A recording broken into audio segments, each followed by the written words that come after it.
ये मौत का सामान है, ये रस्ते की कोई मजबूती नहीं। बैठते हुए भी ये सोचते हैं कि ज़िंदगी का शायद आखिरी मौका है। कलमा पढ़ के हम बैठ जाते हैं और काम शुरू कर देते हैं।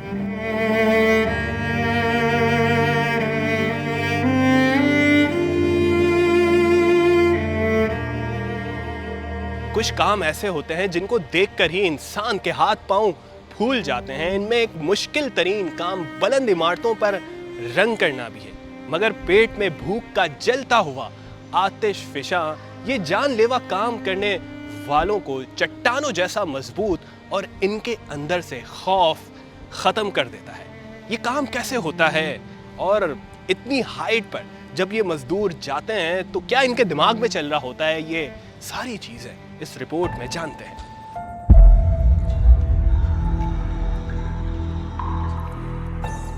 ये टॉप फ्लोर से बैठ रहे हैं और ये एक और साथी हैं कासिम इनके, वो भी रंग की बाल्टी लेके झूले पर बैठ चुके हैं। और इस तरह बैठा जाता है, बड़ा रिस्की है, बहुत ख़तरनाक जॉब है ये। यानी कि जिस तरह मैंने कहा कि मेरे तो हाथ पांव ठंडे हो गए ये देख कर ही कि ये कैसे बैठते हैं। ज़ाहिर है इनकी प्रैक्टिस होगी, लेकिन फिर भी कुछ भी हो सकता है इस काम में। और किस तरह ये सपोर्ट इनको मिलती है, किस तरह ये ऊपर आवाज़ देते हैं, क्योंकि जब इतनी आप हाइट पे होते हैं तो आपकी आवाज़ भी नहीं जा रही होती ऊपर। तो ये कैसे अपने साथी से कोऑर्डिनेट करते हैं, किस तरह उनसे राब्ता रखते हैं अगर इनको कलर चाहिए होता है या इनको कुछ सीढ़ी को आगे पीछे करना होता है, बाल्टियों को संभालना है, फिर हवा का प्रेशर भी होता है, उस सब चीज़ को भी जहन में रखते हुए ये काम करना होता है। भाई बड़ा मुश्किल है, चक्कर आ जाए देख के इतनी हाइट से अगर आप बहुत मुश्किल है, बहुत मुश्किल है।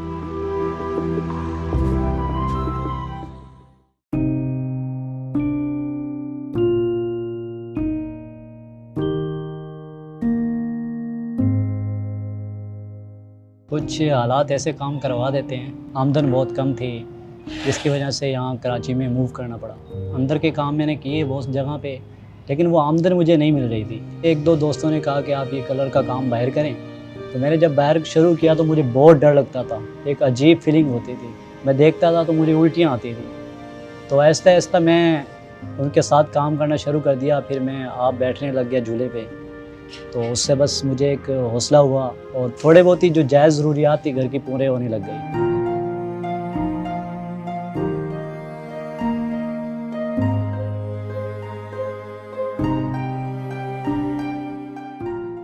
जब मैं झूले पे बैठता हूँ मुझे मजबूरियाँ याद आ जाती हैं।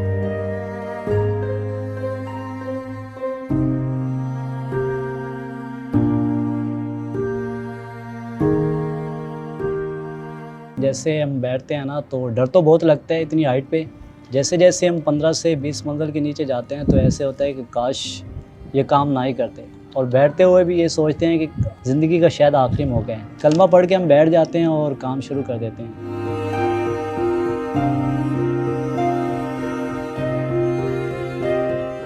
तो जैसे जैसे नीचे जाते हैं पाँव तो नहीं लगते, हवा में उठा लेती है, कभी 10 फुट ऐसे ले जाती है। तो उस टाइम ऐसे होता है कि अब तो शायद हो सकता है कि कभी किसी को मिले भी ना। बाज़ औक़ात ऐसे होता है कि हवा इतनी तेज़ चल रही होती है, इतनी तेज़ चल रही होती है कि 20-20 फुट हमें ले जाती है।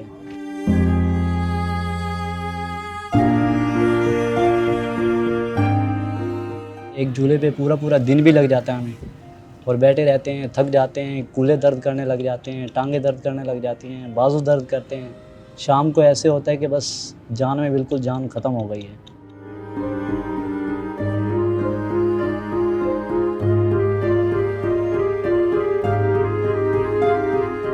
मौत से लड़ने वाली बात है ये झूला। जब बैठ जाते हैं हम इसके ऊपर तो हमें पता नहीं होता कि शायद हम बच जाएंगे या ना भी बचें। जब ज़मीन पे पाँव लगते तभी आस उम्मीद होती है हमें कि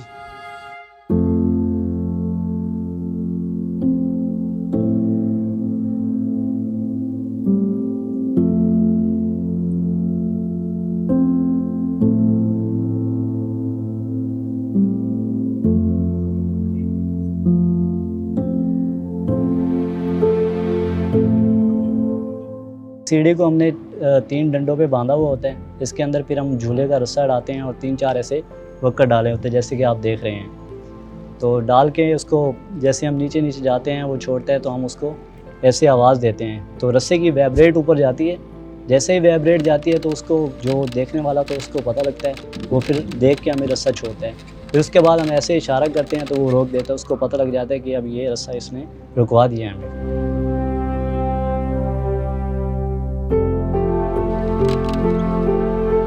25 किलो का एक रस्सा है, 50 किलो के 2 रस्से बनते हैं।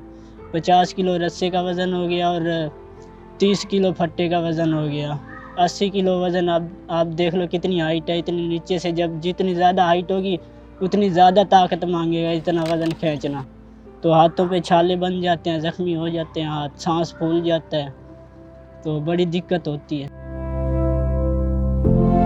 ये सीढ़ी कोई मजबूत नहीं है, बिला कर टूट जाए, गिर जाए, कोई भी शैतानी कोई बंदा भी कर सकता है इसके साथ।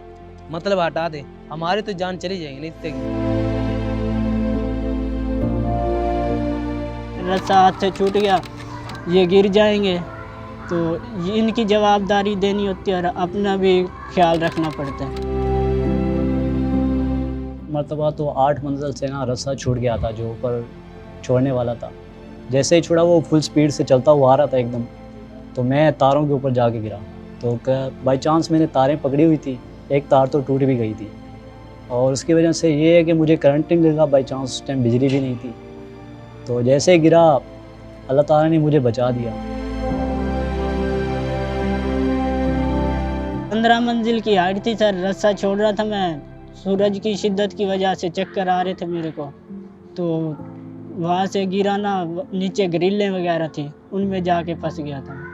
अगर ना फंसते तो फिर भैया अल्लाह को पता है, ज़िंदगी मौत का मालिक तो रब की ज़ात है।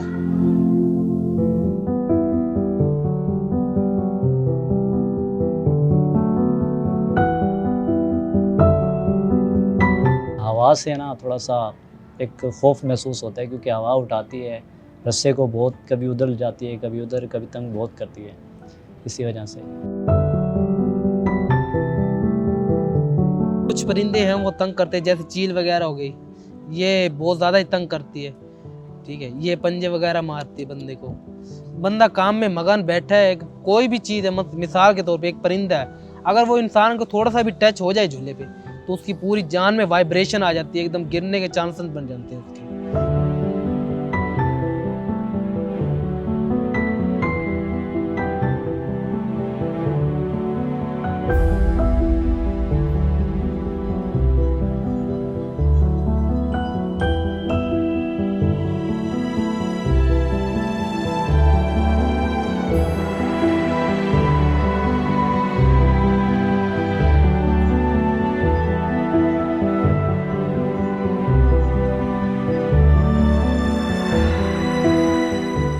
घर वालों से सिर्फ एक चीज़ बताई हुई कि हम कलर की कंपनी में काम करते हैं, ये नहीं बताया कि उनके ऊपर भी हम कंस्ट्रक्शन के बाहर का काम करते हैं, पेंट का काम करते हैं, ये नहीं बताया।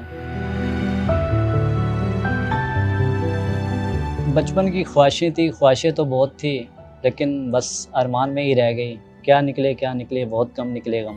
बहुत कुछ सोचा कि मैं यार डॉक्टर बनूंगा, और पढ़ाई भी मैंने डॉक्टरी के लिए इंटर में शुरू की थी, इंटर में पहुंच गया था मैं, लेकिन कुछ मसाइल ऐसे हो गए कि वो छोड़नी पड़ी और मैं यहाँ कराची की तरफ मूव करना पड़ा।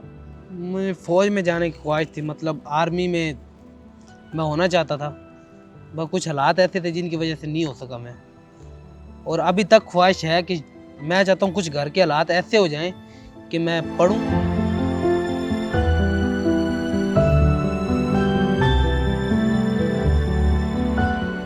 हम अक्सर किसी भी शख्स के कोई भी हादसे से बच जाने की सूरत में ये कहते हैं कि मौत के मुंह से वापस आया, लेकिन ये बेचारे मजदूर तो हमेशा ही मौत के मुंह के पास ही रहते हैं। मौत इनके सर पर हमेशा ही सवार रहती है।